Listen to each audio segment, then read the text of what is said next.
qui sont en train de travailler là-dessus. Alors, le gene drive, qu'est-ce que c'est que le gene drive? Je dois dire en fait que la première fois en fait, qu'il m'a été donné de donner la définition du gene drive, c'était quand même un peu difficile pour moi. Et donc, ce que j'ai fait rapidement, je suis allé sur Internet. J'ai fait Google.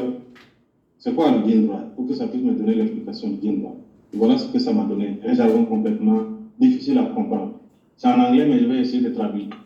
Qu'est-ce que ça dit? Ça dit en fait que le gene drive est une technologie d'ingénierie génétique qui permet de propager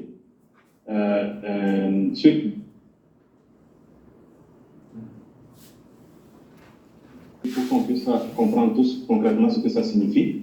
Mais en réalité, après avoir intégré l'équipe et qu'on a commencé réellement à travailler ensemble, on s'est rendu compte en réalité que le gene drive, ce n'est rien d'autre en fait que de la transmission supermémorielle.